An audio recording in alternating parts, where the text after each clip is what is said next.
Hello everyone, welcome back to my channel. So for the 10th day of my 12 days of Christmas series, I am making some crab cake, and this recipe is perfect if you want the crab cake as a whole meal or if you want it as an appetizer. So if you want to see how to make this easy recipe, keep on watching.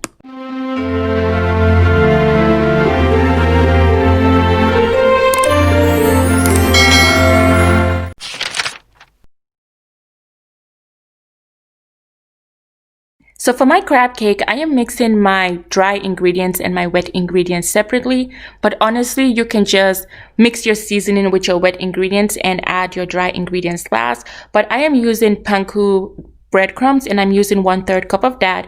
And for my seasoning, I am using some Old Bay. I am also adding some Cajun seasoning.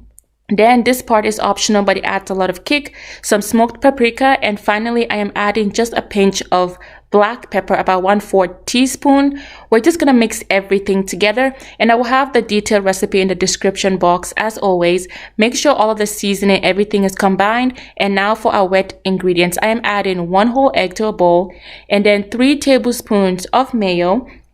And next we're adding 2 tablespoons of melted unsalted butter, and then I am adding some Dijon mustard. You can use any brand of Dijon mustard. This is the brand I'm using, and I'm just adding 1 tablespoon of that. And then we're gonna go in my favorite thing, Worcestershire sauce. It's so hard to pronounce, but I am adding 1 tablespoon of Worcestershire sauce. It just adds a lot of flavor to everything.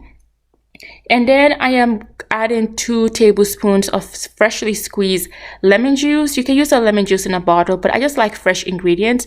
And we're just gonna mix everything together and remove all of the lump until it is smooth and has a nice smooth texture, just like that. And now we're gonna go in and add our vegetables. So I'm adding 2 tablespoons of red bell pepper, and then I am adding 2 tablespoons of shallots. I made a mess. We're just gonna ignore that part and just move on. And then I am adding some parsley, 2 tablespoons, and some green onions, also known as scallions. And then I am adding some minced garlic, just a little. We're just now gonna combine everything together until it is fully mixed before we go in and add our crab meat. So for the crab meat, you can use any brand that you want. This is the brand I am using. And for this recipe, we need 16 ounces of crab meat. I like to use the crab lump meat. You can use the crab teeth. I think they sell that, but I don't like that part of the meat. I feel like the lump meat tastes better. It has a better texture for crab cakes. We're just gonna combine everything together to make sure the wet ingredients and the crab are fully mixed.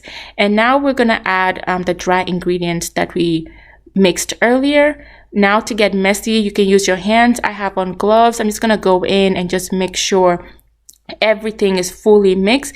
And then when you're done, we're just gonna put our mixture or our crab in the fridge for about 30 minutes to 1 hour to set before we form it into our crab cakes. So once the crab meat has refrigerated for about 30 minutes to an hour, we're gonna take it out. And before I form my crab cakes, I am broiling my crab cake instead of pan frying, because I feel like pan frying just makes it oily and just messy. I am spraying a pan. You can use butter, you can use any type of spray. And I'm just gonna use a measuring cup, 1/4 measuring cup, to help me measure out my crab cakes, to just help me get an even size.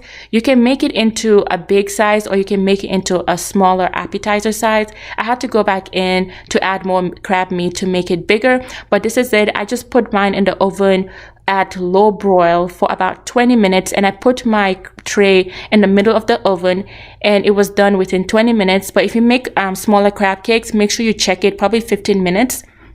But that is it, guys. This is the final recipe. If you like this video, don't forget to subscribe and hit the notification button. Thank you so much. Bye.